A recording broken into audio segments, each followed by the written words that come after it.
हरे कृष्ण जय श्री हरि। हर साल अश्विन मास में जितिया पर्व बेहद ही उत्साह के साथ मनाया जाता है। इस दिन भगवान जीतवाहन की पूजा अर्चना की जाती है।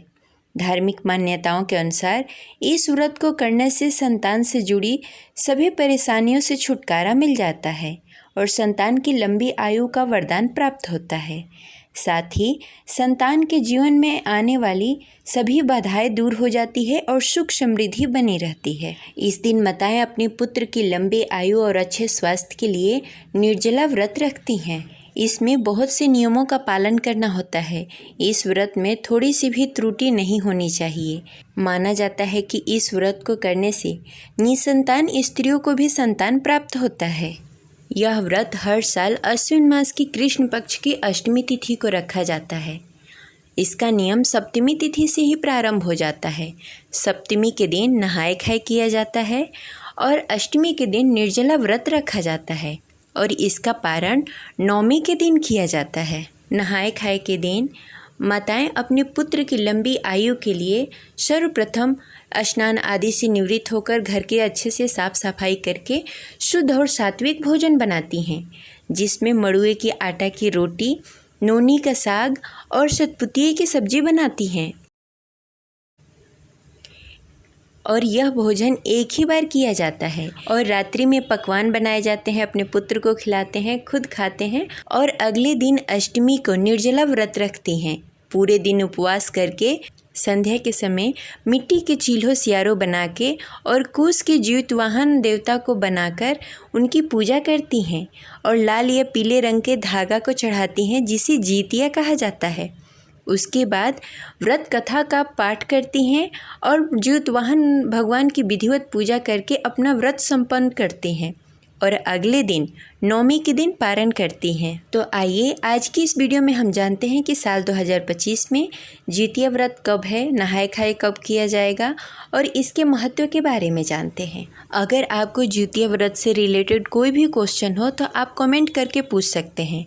हमारे चैनल पे व्रत कथा भी सुनाई जाती है, तो उसका आनंद अवश्य उठाएं। अगर आप हमारे चैनल पर नए हैं तो इसे सब्सक्राइब करके बेल आइकन को प्रेस कर लें, जिससे आगे आने वाली वीडियो का नोटिफिकेशन आपको मिलता रहे। हमारा चैनल फेसबुक और इंस्टाग्राम पर भी अवेलेबल है, तो आप वहां भी जाकर देख सकते हैं। तो हिंदू पंचांग के अनुसार साल 2025 में जितिया व्रत का प्रारंभ 14 सितंबर सुबह 5:04 पर होगा। वहीं इसका समापन 15 सितंबर को सुबह 3:06 पर होगा। उदय तिथि के अनुसार 14 सितंबर 2025 दिन रविवार को जितिया व्रत रखा जाएगा और इसका पारण 15 सितंबर 2025 दिन सोमवार को सुबह 6:06 से आप कभी भी कर सकते हैं। ध्यान यह रखें कि जितिया व्रत का पारण हमेशा नवमी में ही किया जाता है, दसवीं में नहीं, तो आप इसका ध्यान अवश्य रखें। जितिया व्रत का पारण हर जगह पे अलग अलग तरीक़ों से किया जाता है। यह स्थान पर निर्भर करता है कि आपके यहाँ किस प्रकार से पारण किया जाता है। कहीं कहीं पे कच्चे दूध से इसका पारण किया जाता है और कई जगहों पे चने और आलू की झोर वाली सब्जी और चावल के साथ किया जाता है और कई जगहों पे उड़द की दाल के पकौड़े बनाकर किया जाता है। तो आपके यहाँ जिस प्रकार होता हो आप उसी प्रकार करें।